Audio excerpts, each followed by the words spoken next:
देखिए, आपको पता है कि एक फैमिली होती है और फैमिली में कितना प्यार होता है, सुख दुख के साथी होते हैं पति पत्नी और उनके साथ में एक बच्चा।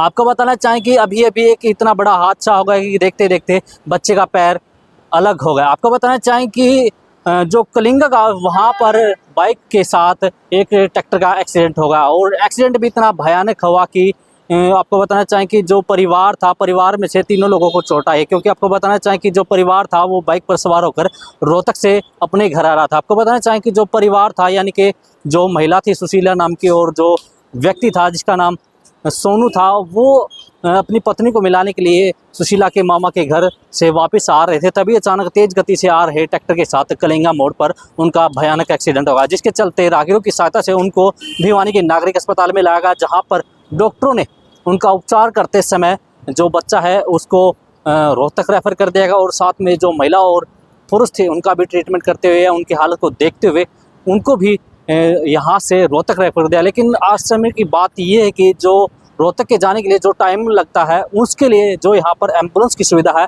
वो समय पर नहीं लग पाई, क्योंकि जो एम्बुलेंस की सुविधा होनी चाहिए वो समय पर नहीं लगी। आपको बताएं जो टाइम था, टाइम पीरियड हमने नोट किया था वो 1 घंटे का रहा था, क्योंकि टाइम बहुत ज़्यादा लगा और जो बच्चे का दर्द है चिल्ला चिल्ला कर करहा रहा था। सोचने वाली बात है कि जो स्वास्थ्य विभाग किस प्रकार से लापरवाह होता जा रहा है, ये सोचने वाली बात है। अगर स्वास्थ्य विभाग इतना लापरवाह होगा तो कौन, आखिर अगर मान लीजिए उनकी जान चलेगी तो इसका जिम्मेदार आखिर कौन होगा।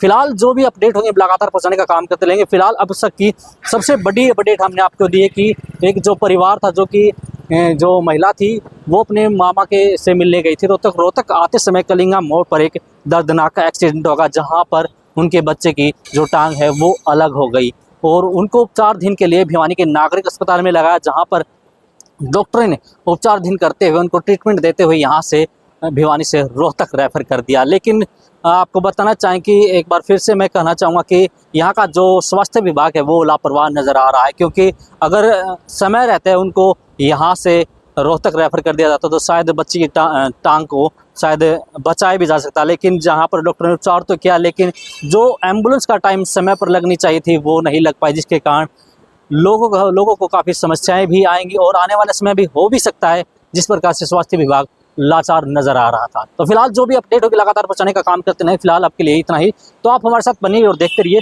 सिटी तहलका में जॉन कुमार, कैमरामैन विपिन के साथ। जी डॉक्टर साहब, क्या कहना चाहेंगे? अभी अभी एक्सीडेंट केस आया था, उसमें कितने लोग घायल हुए, कितने लोगों को उपचार क्या कहना? एक एक्सीडेंट केस हमारे पास आया था, उसमें एक प्रॉपर फैमिली थी, एक हस्बैंड वाइफ और एक बच्चा था।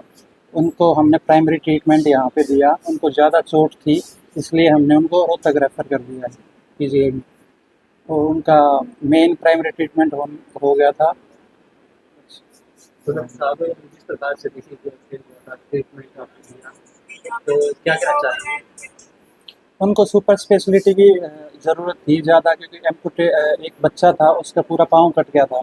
इसकी वजह से उनको जितना जल्दी से जल्दी हमने हो सकता था उनको ट्रीटमेंट दे के रेफर कर दिया। जो बच्चे के पैर से उनकी हालत कैसी?